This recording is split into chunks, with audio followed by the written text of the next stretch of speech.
Muchísimas gracias, Adriana, por la confianza. Lamentablemente no puedo estar hoy con ustedes allá, pero bueno, estoy en el éter, que no es una parte de nuestro espíritu.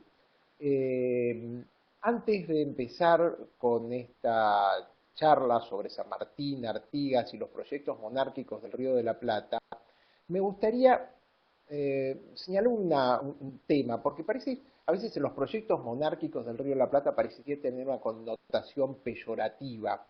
Y en realidad, para entender la historia, nos tenemos que ubicar en la mentalidad de cada periodo histórico.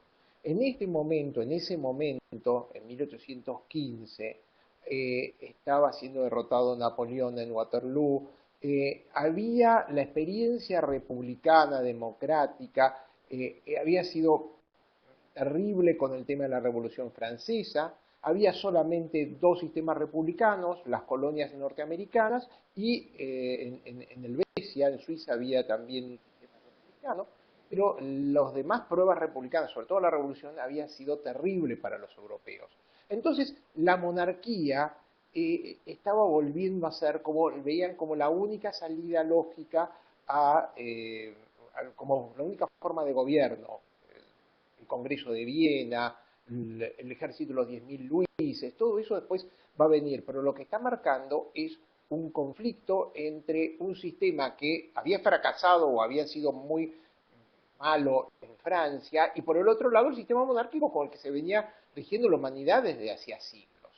Entonces, cuando hablo de monarquía, no estoy diciéndolo en sentido peyorativo, sino es que la mayor parte de nuestros próceres eran monárquicos. San Martín quería un sistema monárquico, Belgrano quería un sistema monárquico, Pueyrredón quería una monarquía. Y vamos a hablar de eso, que subyace el conflicto especialmente entre las provincias mesopotámicas y las provincias del centro del país que adherían más a este criterio monárquico. Y acá surge la figura de Artigas.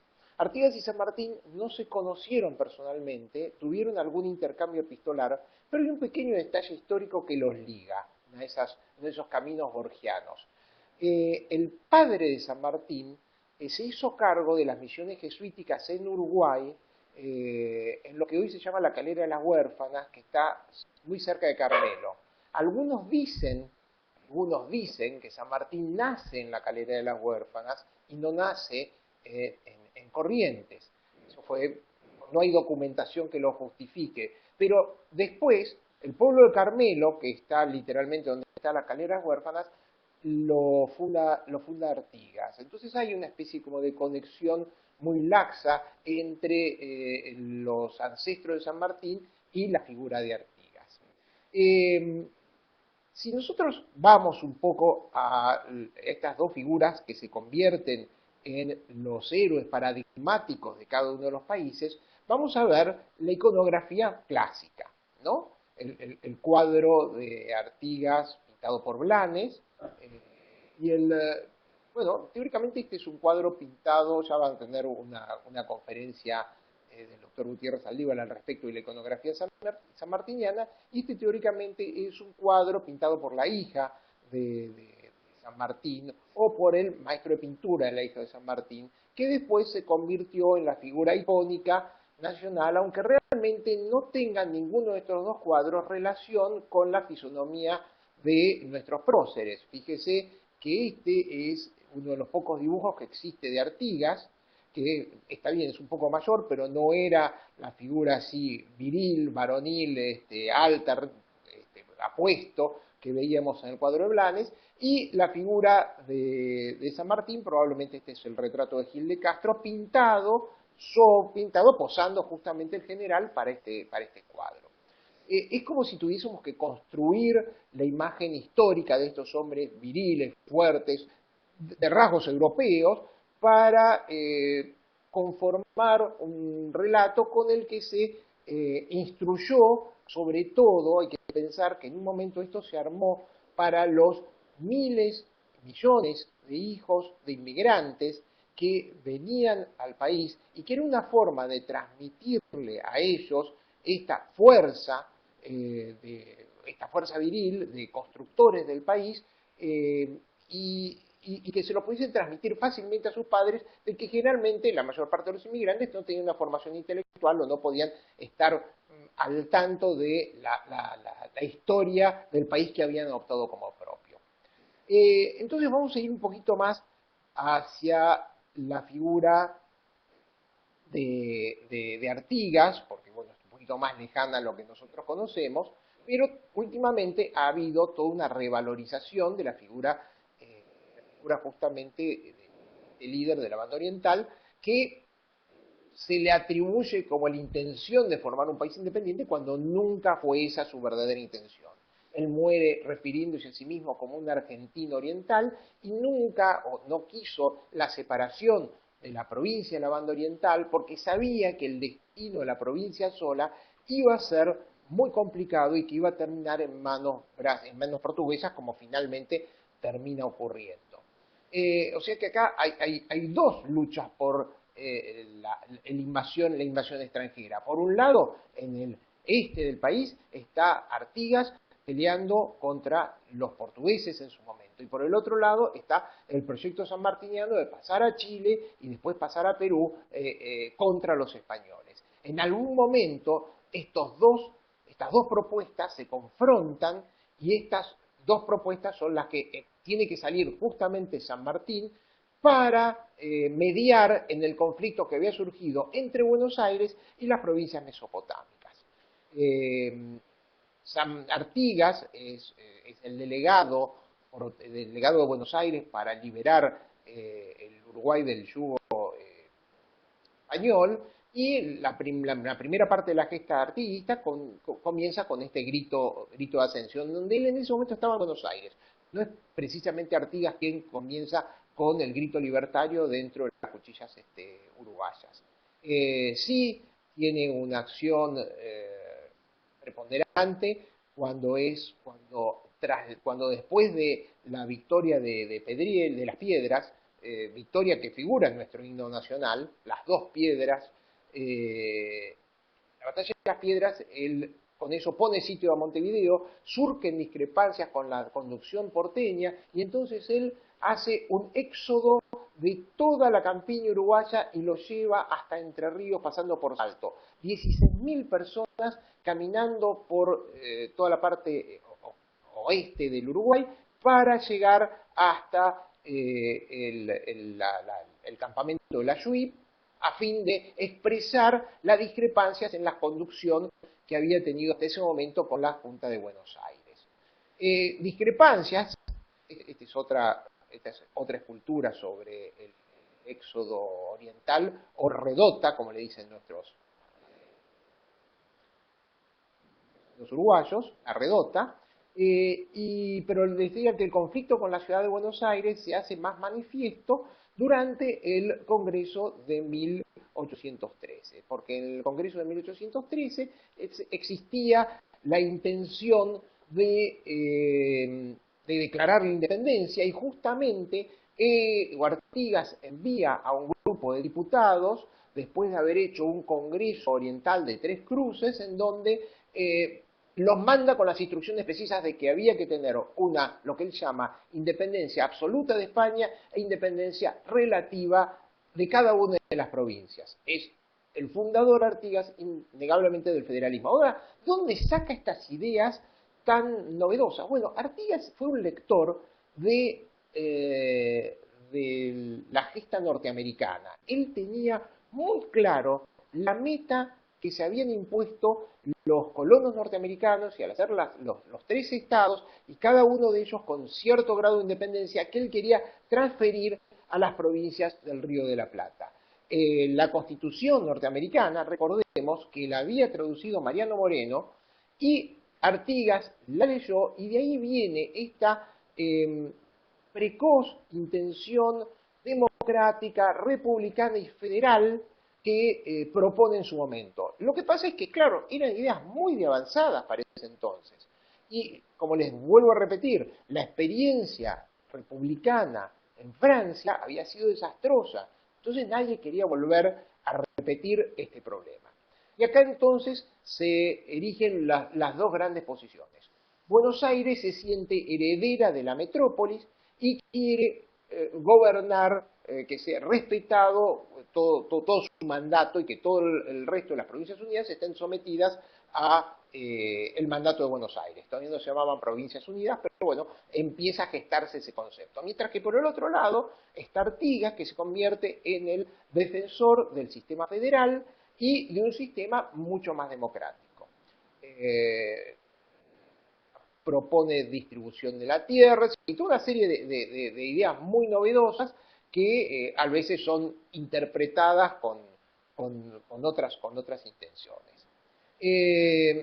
Artigas, como les decía, se va convirtiendo en un cada vez más opositor del régimen porteño.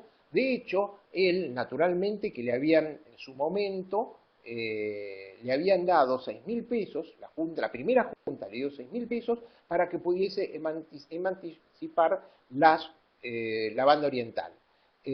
Cuando ahora, 2 años más tarde, 3 años más tarde, él se convierte en el principal crítico de las políticas porteñas, el precio por su cabeza había ascendido a 100.000 pesos, o sea, se había cotizado muy bien. Después de una serie de idas y venidas que no viene al caso comentar, tiene una actitud de acercamiento con Alvear, porque, y acá es un poco este Rigodet que estaba a cargo de Montevideo, estaba sitiada, y al final Alvear consigue la toma de esta ciudad, que era importante por su puerto, porque hay otro elemento que generalmente no se toma bien en cuenta cuando se analiza este periodo histórico, que es justamente las pretensiones para recuperar la colonia a través de un ejército que se estaba haciendo en España. Y hay dos intenciones. Una, que es en el año 1814, que al final esa expedición termina en Venezuela y le hace la vida imposible a Bolívar, y por el otro lado hay hacia 1818 una nueva intento de invasión a partir de O'Donnell que termina al final fracasando por una revolución liberal que ocurre en España. Y justamente acá viene un poco las diferencias que surgen entre San Martín y Alvear, porque San Martín estaba muy preocupado por la recuperación del Río de la Plata por parte de los españoles. Los españoles habían demostrado ser feroces cuando se llega el momento de reprimir. La Inquisición española creo que es uno de los mejores ejemplos. Entonces realmente todos tenían mucho miedo de qué es lo que podía pasar con una recuperación por parte de los españoles. Y de hecho hay a lo largo de estos 10 años una cantidad de negociaciones para volver a ser parte de la metrópoli en otras condiciones con mayor posibilidades de libertad y sobre todo libertad de comercio. Y por el otro lado estaba San Martín, que tenía muy claro la independencia argentina de España, empuja un año más tarde a que el Congreso de Tucumán declare la independencia, pero él tiene este plan de pasar a Chile, de ahí pasar a Perú y encontrarse con un ejército que venga desde el norte, bueno, lo que sabemos que es la gesta libertadora. Pero este tema de la invasión española está latente a todo lo largo de estos años. Y justamente Alvear es el que se encarga de tomar la ciudad de Montevideo, que era una ciudad, la fortaleza de San Felipe, era una ciudad amurallada, y a través de malas artes, engañándolo a Bigodet, logra tomar la ciudad. Curiosamente, fíjense, este bajo relieve está en el Plinio del monumento a San Martín, acá en la ciudad de Buenos Aires. Y esta figura es muy curioso como la enemistad que había entre San Martín y Alvear, de una forma u otra termina la gesta de la toma de Montevideo dentro del monumento a San Martín. En realidad no es el monumento original de San Martín, sino es el monumento al ejército de los Andes, que es el basamento del monumento de San Martín.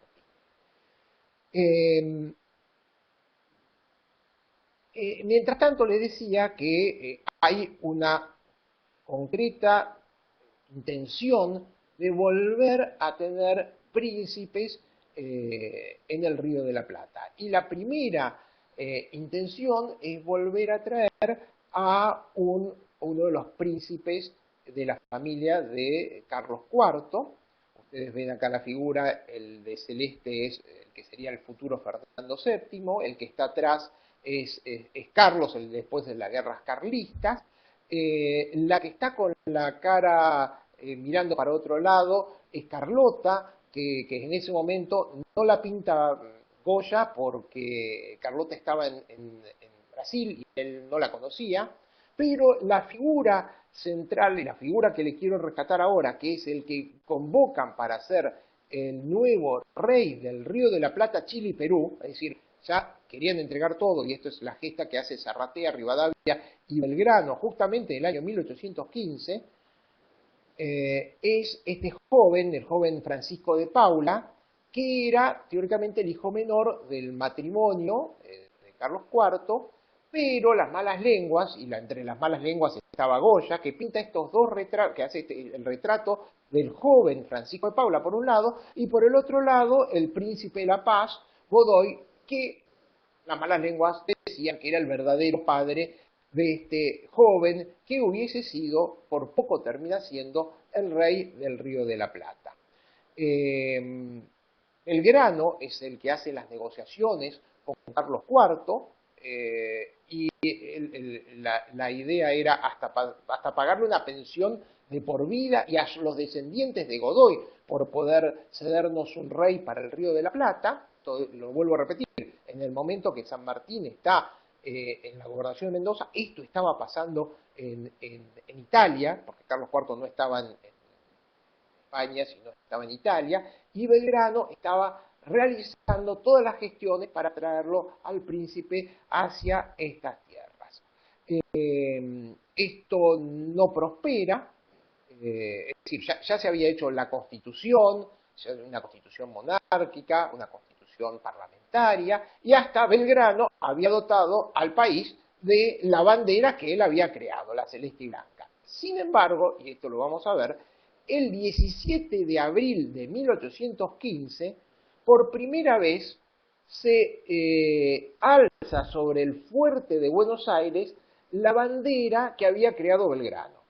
Ustedes saben que cuando Belgrano crea la escarapela, bueno, eso es aceptado, pero cuando crea la bandera tiene un conflicto muy importante de intereses con Rivadavia, concretamente, que le dice que es una locura que haya que elegir una bandera, y después él quiere poner esa bandera justamente en el nuevo reino que el que estaba gestando con Carlos IV, reino que no se puede concretar porque, bueno, porque vuelve Napoleón al poder y eso los aterroriza a toda la familia real española, y porque Fernando VII, que era, creo que lo tengo que decir, para mí es la peor cosa que le pasó a España después de tener un tonto tan importante como Fernando VII, se opone a cualquier cosa que no fuera absolutamente absolutista, como él decía, y todos estos proyectos que hubiesen ahorrado un montón de sangre, un montón de problemas para España y para las colonias, no prospera por justamente esta actitud muy necia del deseado, como le decían a Fernando VII. Ahora, les decía que hasta 1815 se mantuvo justamente la farsa de la máscara de Fernando VII. Y durante esos 5 primeros años flameó la bandera española sobre el fuerte de Buenos Aires. Por primera vez, después de la caída de Alvear, se iza la bandera de Belgrano sobre el fuerte de Buenos Aires, y pocos días más tarde, esta bandera, que era la bandera de Artigas, flamea sobre la ciudad de Santa Fe. Con la ciudad de Santa Fe hubo un conflicto muy importante a lo largo de muchos años. A lo largo de los 10 primeros años de vida, la ciudad de Santa Fe fue atacada 4 veces por tropas porteñas. ¿Por qué? Porque Santa Fe era un puerto ideal para que entrasen mercaderías al interior del país. Y el gran conflicto subyacente en todas nuestras guerras civiles siempre fue el puerto y la aduana de Buenos Aires. Y hasta uno podría decir que lo sigue siendo hoy en día, los conflictos de la redistribución. Bueno, justamente la bandera artiguista flamea sobre la ciudad de Santa Fe En ese momento se constituye ya como el líder la figura de Estanislao López. Artigas lo conoce a Estanislao López, y esta bandera artiguista, que es la franja celeste y blanca con la franja roja por la sangre derramada, de una forma u otra se convierte en la inspirador de las banderas de provincias, de varias de las provincias justamente mesopotámicas, ¿no? Ahora, ya en 1815, Artigas, después de la batalla de Guayabos, en donde lo derrota a Dorrego, Dorrego, fíjense, el que después será el paladín del federalismo, pelea primero contra el fundador del federalismo, que era Artigas. Artigas lo derrota en la batalla de Guayabos, y Artigas se convierte en el protector de las provincias de la Banda Oriental, Entre Ríos, Corrientes, Misiones. En ese momento los delegados misioneros eran indios jesuíticas, de las colonias jesuíticas, Santa Fe y Córdoba. Es decir, el país se divide literalmente en dos partes: el protectorado, que tenía 1 millón de kilómetros cuadrados, y las demás provincias, que era solamente la mitad de Buenos Aires, no existía La Pampa, parte de Córdoba, Mendoza, Cuyo, etcétera, que responden a Buenos Aires. El país está dividido, y Artigas va a fundar la capital de este protectorado en un lugar, lo que hoy es al sur de Salto, en Uruguay, un lugar que se llama Purificación. El lugar ya no existe más, la ciudad ya no existe más, fue arrasada por los brasileros, como bien temía Artigas que fuera a pasar con todo en la Banda Oriental.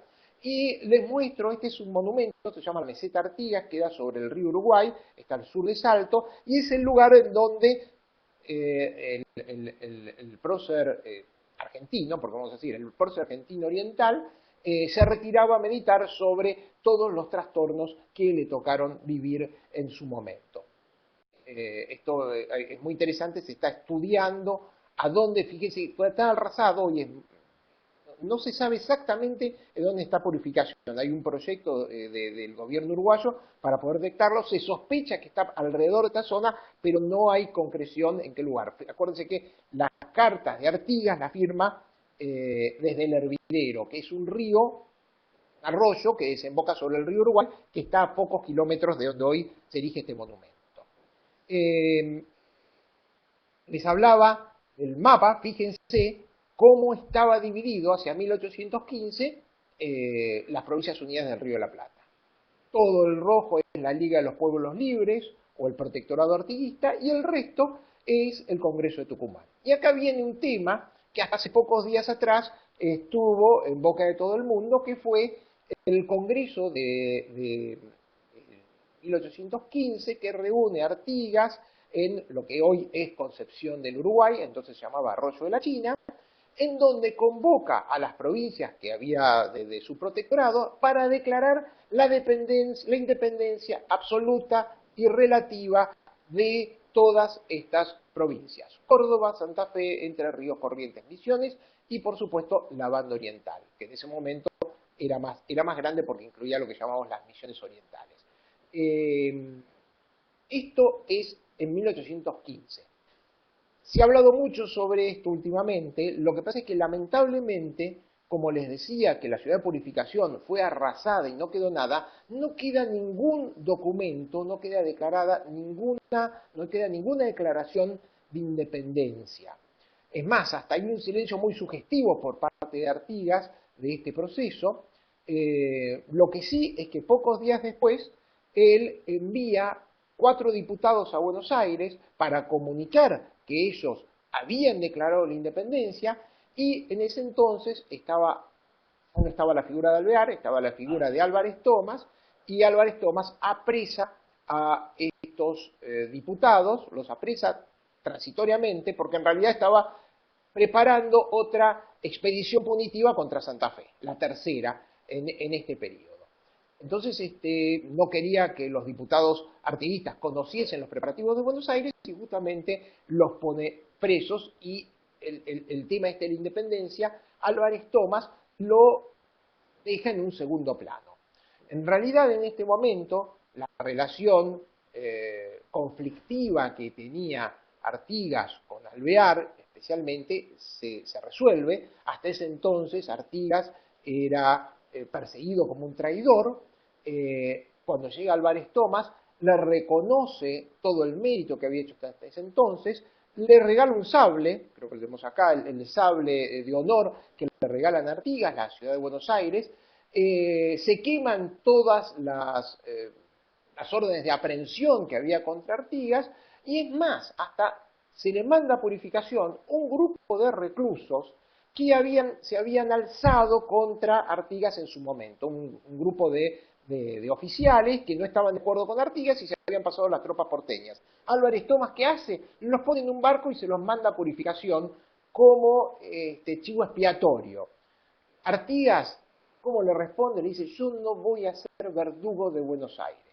Yo no voy a ser verdugo de Buenos Aires, y libera a toda esta gente que se lo habían mandado como si fuese un bárbaro que tenía que sacrificar a estas víctimas que no le habían sido leales.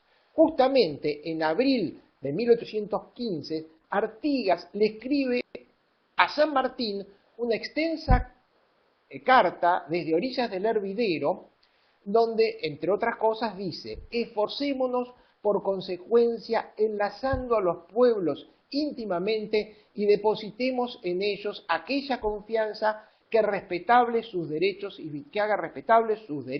y sus virtudes. Esta es una carta justamente de abril de 1815, poco tiempo después de que San Martín se hiciese cargo de la gobernación de Mendoza. De esta forma, Artigas reconoce la figura importante de San Martín, su importancia dentro del espectro político argentino, y San Martín tiene una actitud, digamos, un poco ambivalente, y en sus comentarios privados habla de que Artigas es una especie de Don Quijote.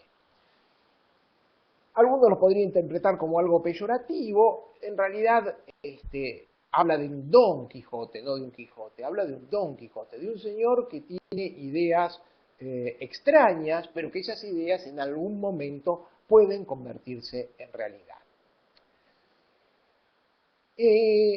Entre toda esta negociación, y esto viene al caso, entre toda esta negociación entre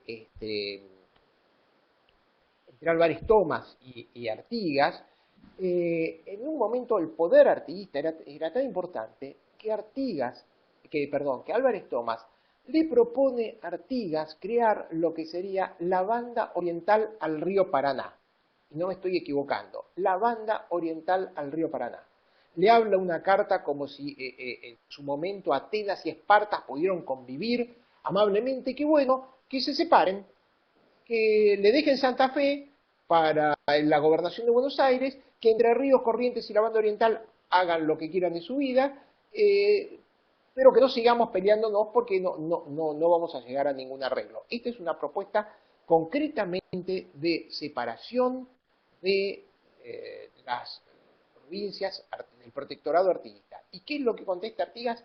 Que él no va a aceptar esa separación, porque justamente, una vez más, él está muy plenamente consciente de que la Banda Oriental, aunque sea con Entre Ríos y Corrientes, no va a soportar el asedio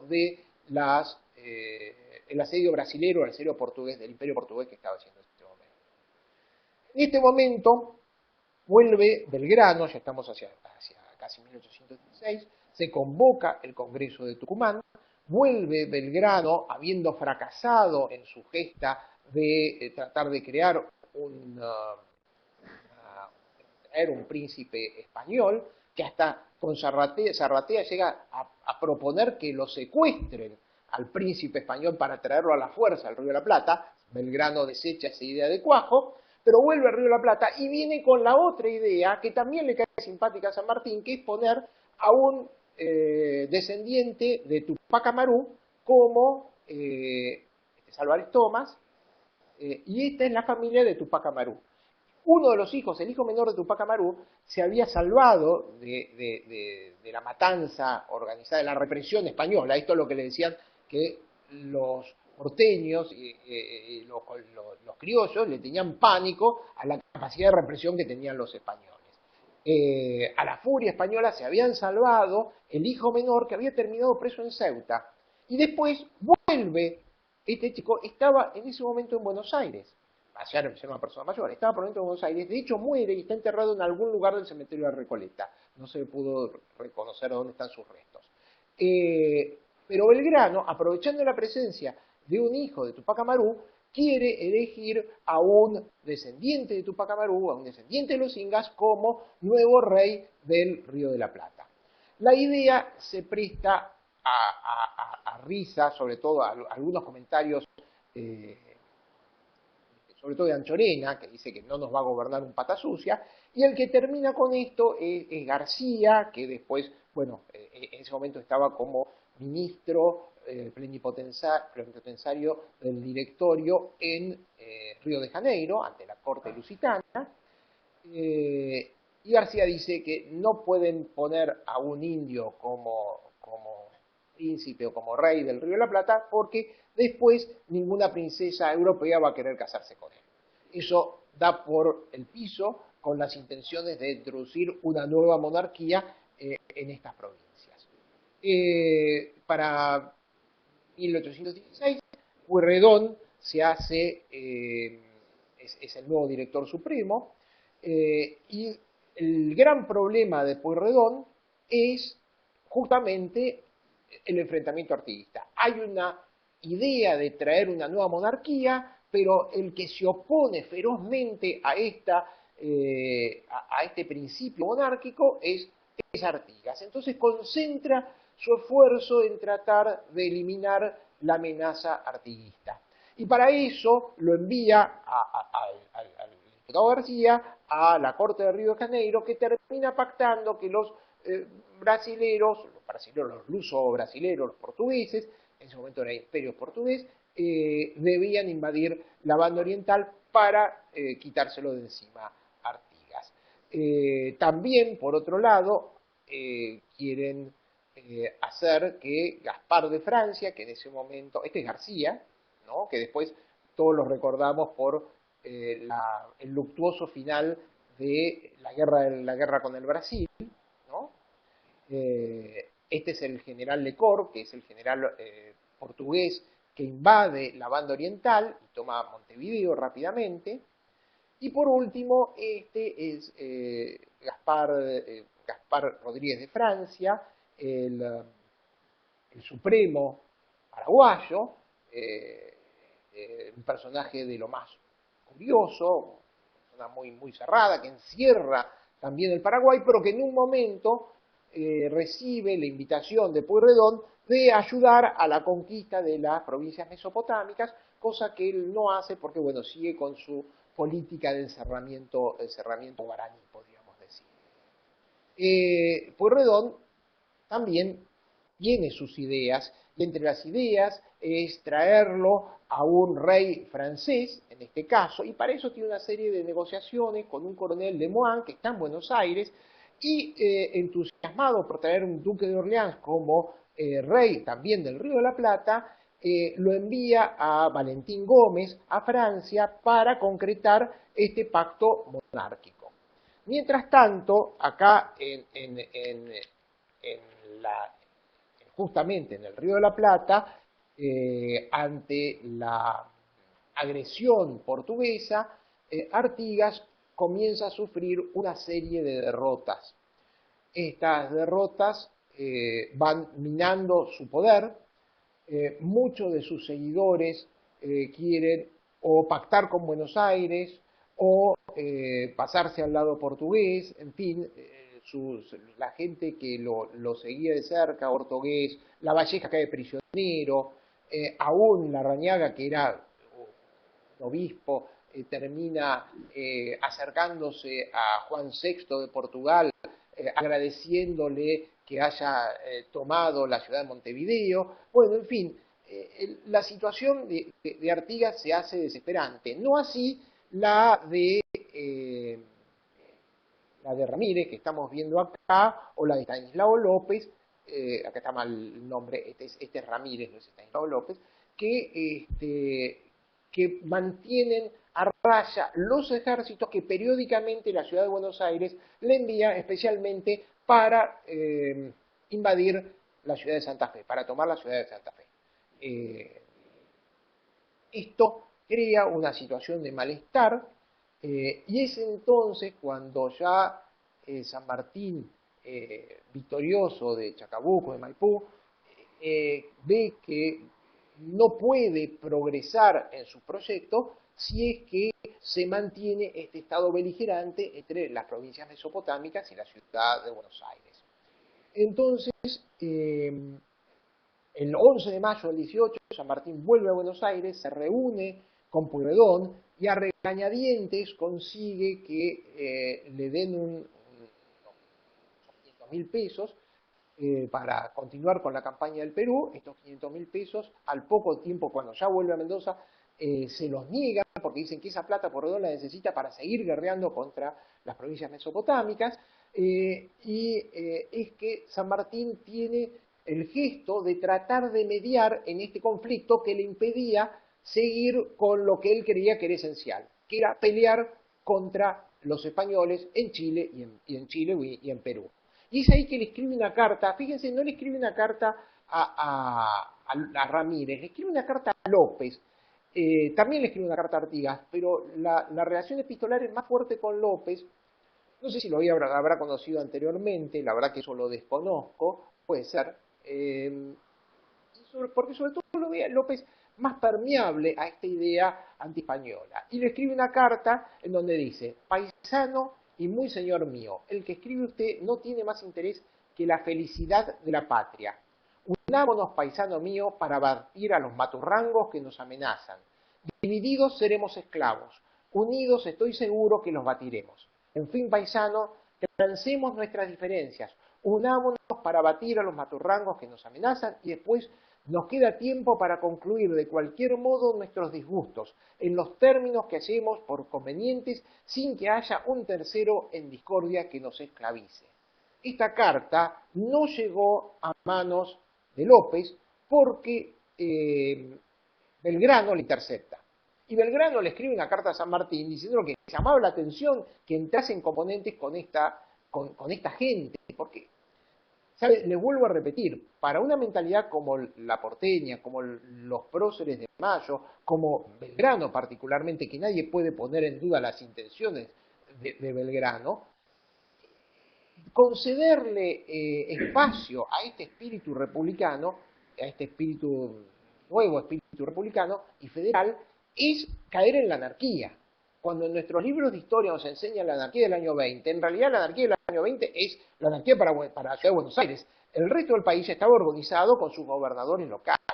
Entonces, esto es un tema importante a tener en cuenta. Y también San Martín, el 14 de marzo del 19, le manda otra carta, esta carta sí se la manda a Artigas, donde diciendo: pero sea cuales fueren las causas, creo debemos cortar toda diferencia y dedicarnos a la destrucción de nuestros crueles enemigos los españoles, quedándonos tiempos para transar nuestras desavenencias como nos acomoden, sin que haya un tercero en discordia que pueda aprovecharse de las mismas. Sí, es el mismo tono, no determina con una frase que pasa en nuestros libros de historia de San Martín, en donde cada gota de sangre americana que se vierte por nuestros disgustos me llega al corazón.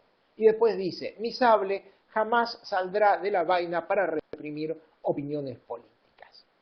Y justamente un poco después, Artigas, y esta carta sí llega a manos de Artigas, porque hay toda una intención de San Martín de enviar mediadores chilenos para que puedan transar las diferencias entre las provincias mesopotámicas y el gobierno porteño. Y a tal fin envía a los diputados Luis de la Cruz y Salvador de Cabareda, chilenos, para negociar con López especialmente, cosa que no le pueden, no se permite, no le permiten llegar hasta ahí. Ellos pensaban llegar hasta hablar con Artigas, llegar hasta la banda oriental, y Artigas los estaba esperando, tenía noticias de estos enviados, pero no pueden mediar en el conflicto porque Pueyrredón les prohíbe el tránsito hacia las provincias.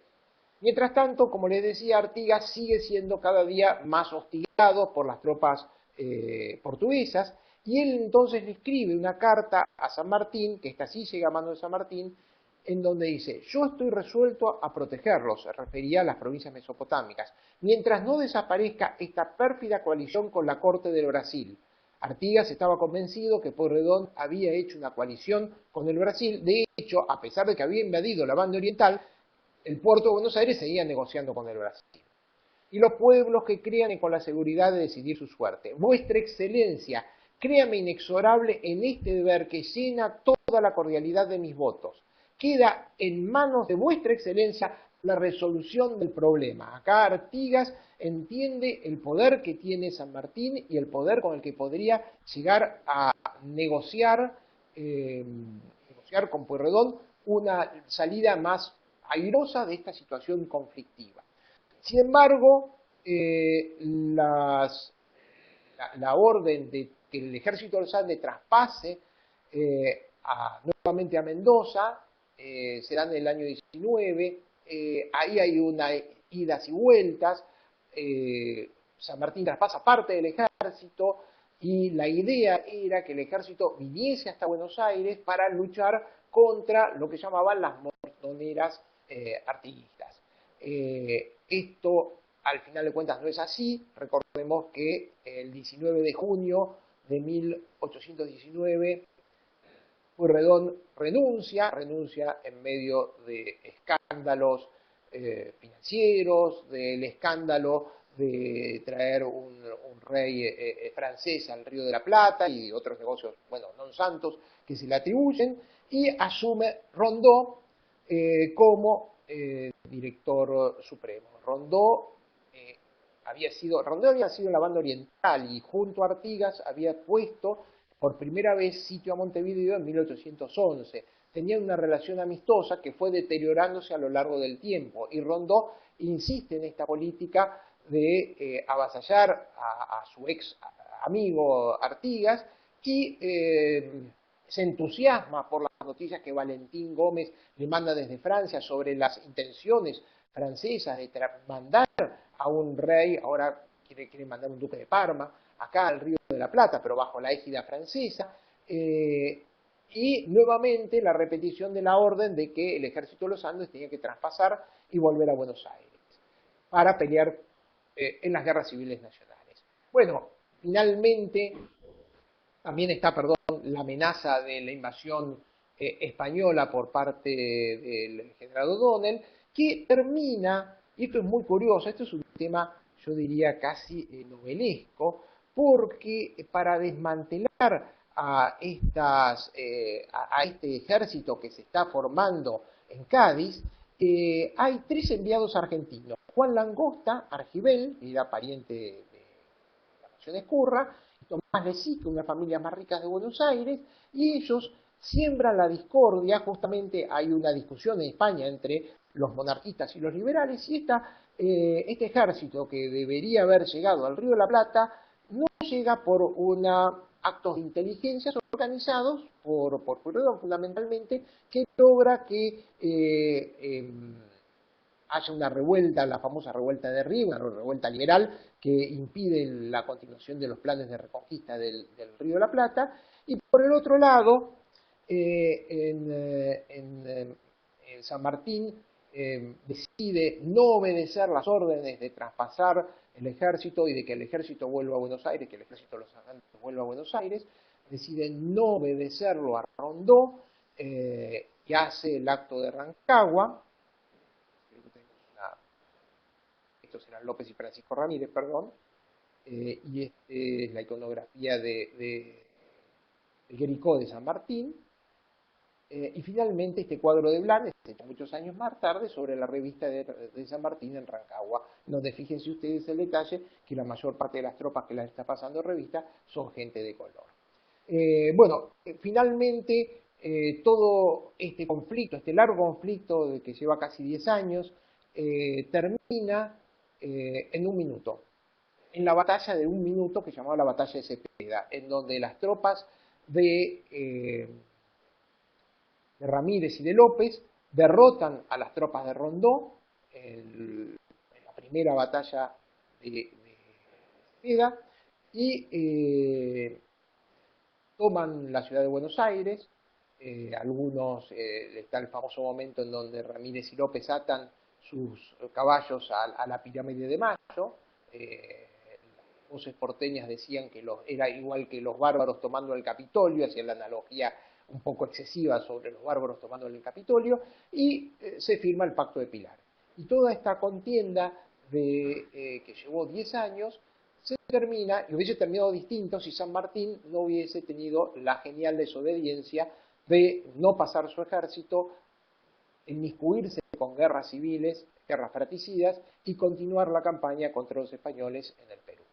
Bueno, esto fue un poco lo que quería hablar sobre nuestros intentos monárquicos, sobre las luchas intestinas que abarcaron los primeros 10 años de vida, nuestros primeros 10 años de vida, sobre las políticas encontradas, sobre algunos factores que las indujeron estos enfrentamientos, la parte ideológica, también el miedo a la represión española, y esta decisión que con el tiempo demostró que fue la mejor opción, la de San Martín, desobedecer las órdenes de volver a Buenos Aires y continuar con la gesta que lo había traído a América. Bueno, esto ha sido mi presentación, muchísimas gracias por su atención, y bueno, si ustedes si pueden y si quieren hacer alguna pregunta, estoy a su disposición.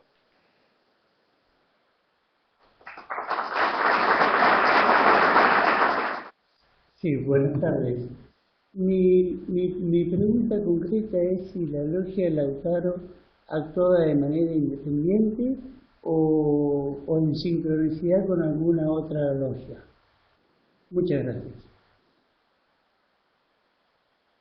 Bueno, la logia Lautaro, es decir, eso ya debemos ir a la historia de la masonería. La logia Lautaro fue constituida con una finalidad. Hay logias masónicas que tienen finalidades generales, ¿no? Que es lo que estamos acostumbrados en este momento, pues las logias masónicas que subsisten son logias que tienen una finalidad altruista. Pero los masones, a veces, para alguna constitución, para un proyecto individual, constituían una logia independiente. La logia Lautaro tenía como finalidad la liberación de la América hispana. Tenía, por supuesto, nexos con logias europeas, logias inglesas especialmente. Recuerden ustedes el apoyo, sobre todo acá en la Argentina no fue tanto, acá en Sudamérica hasta el general Mila, etcétera, pero Bolívar llegó a tener un regimiento inglés peleando para él en Carabobo, un regimiento de ingleses. Había conexiones con las logias inglesas, eso desde ya. Yo creo que cuando se obtiene la figura de Cochrane, eso es a través de logias, típicamente logias, un trabajo de logias inglesas para atraer a excombatientes ingleses o figuras como la de Thomas Cochrane a pelear en el Río de la Plata. O sea que yo creo que hay una conexión, pero por más que esto fue hecho para mantener una finalidad concreta. Y adentro, por supuesto, estaban lo que había Adriana, las opiniones divididas, que la mayor parte de la logia en eso estaba más de acuerdo con Alvear. Alvear fue una figura de muchísimo peso. Lo que pasa es que después de 1815, Alvear tiene que irse del país. Alvear se va del país, se va a Brasil, se va especialmente a Río de Janeiro, y tiene algunas actitudes realmente de poca altura, como por ejemplo le da al gobierno portugués el secreto de la cantidad de tropas con las que contaban las Provincias Unidas del Río de la Plata, cuántas tropas tenían en el ejército del norte, cuántas tropas tenía Artigas, cuántas tropas tenía San Martín, le da toda una serie de información muy secreta. La figura de Alvear es muy discutida, pero bueno, después logra su rehabilitación con la guerra de Brasil. Pero las logias estaba especialmente la logia Lautaro, tenía una conexión muy especial con las logias inglesas.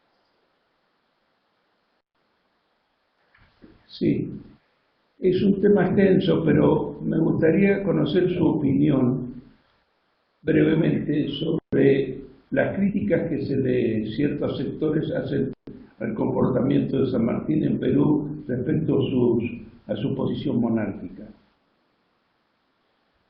Bueno, sí, especialmente, bueno, Juan Galo Lavalle, es uno de los que lo critica más abiertamente.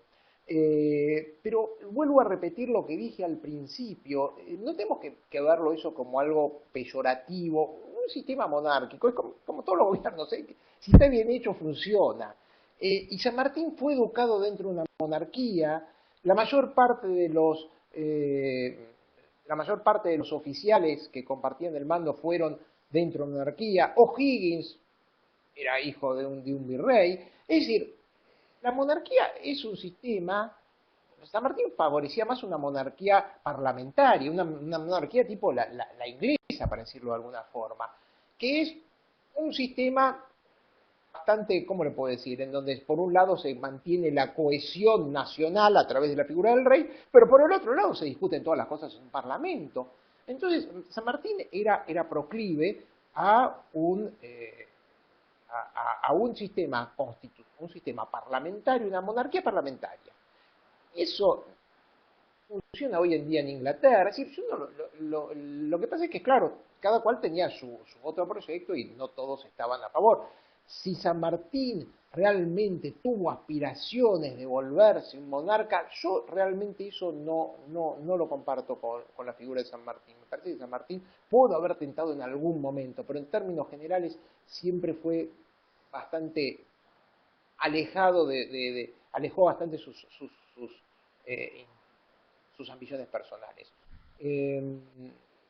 Ya les digo, hoy vemos la monarquía con otros ojos y hay que verlo con los ojos de 1820. Lo mismo que Belgrano. Belgrano quería un monarca y no estaba mal. Belgrano no hubo prócer más desinteresado que Belgrano y creía sinceramente que ese era el sistema que tenía que imperar en el Río de la Plata. Y si hubiésemos, lo vuelvo a repetir, y si hubiésemos pactado trayendo un príncipe español, nos hubiésemos ahorrado todas estas batallas y todas estas muertes innecesarias. Lo que pasa es que Fernando VII, lo vuelvo a repetir, es lo peor que le pasó a España. Era un obtuso, un absolutista, que lo único que quería era gobernar él solo y encima lo hacía mal. Si hubiese habido un pacto tipo un Commonwealth, como hicieron los ingleses, con las demás colonias, después de haber aprendido la dura lección con los americanos, no hubiésemos tenido todas estas batallas. Creo que España hubiese creado ya le digo, un sistema de delegación con príncipes enviados, con más autonomía, con más libertad de comercio, y después cada país hubiese evolucionado hacia su forma de gobierno. Tenemos que recordar, por ejemplo, en este momento, en estos años, en Haití, un país como Haití, país de ex esclavos, de gente de color, instaura una monarquía con una aristocracia y crea puestos muy curiosos como el duque del chocolate o así con una aristocracia creada ad hoc para satisfacer la idea de que una monarquía era el mejor sistema de gobierno que podía aspirar una nación. Estoy hablando de Haití. Entonces, que San Martín quiera hacer una monarquía parlamentaria en Perú, me parece una idea, me pareció muy buena idea. Después, bueno, hubo toda una serie de intereses diferentes y de gente que a veces por cuestiones personales se oponían y bueno, no evolucionó de esa forma. San Martín quería también traer, en un momento, lo que pasa es que él no hace la gestión, pero mientras que Pueyrredón quería traer un rey francés, él no estaba tan de acuerdo, él quería traer un rey inglés, ¿no? Hay muchas cosas muy interesantes sobre las pulsiones internas a lo largo de estos años. Yo les recomiendo a todos, no sé si conseguirá, pero hay un libro que es extraordinario, que se llama La última conquista del emperador, que es un libro escrito por Emilio Campo, ya hace unos años atrás, sobre todos los intentos de traerlo a Napoleón a gobernar en tierra americana. desde Estados Unidos. Recuerden que José Bonaparte, que había sido monarca español, terminó exilado en Estados Unidos. Y en el caso de Thomas Cochrane en un momento hace que la Junta de Chile compre un barco de vapor. Todo pensando que, bueno, que era para el esfuerzo bélico con Perú, etcétera. No.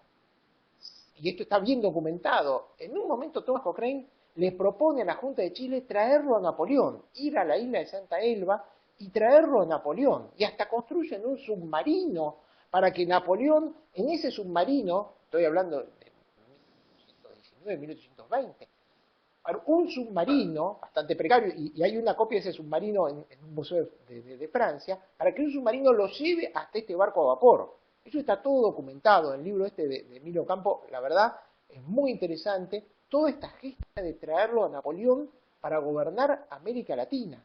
Entonces Napoleón dijo, yo ni borracho me subo a este submarino, y al final, bueno, todo terminó así, pero a lo que voy es que hay un montón, esto es un poco, por eso es un poco confuso capaz que la expresión o todo este cuento, porque claro, estamos acostumbrados a una historia más lineal, pero hay muchas historias. Es como si hoy en día, con dentro de 50 años o 40 años, estemos hablando de las pujas políticas del 2015 con miras a las próximas elecciones.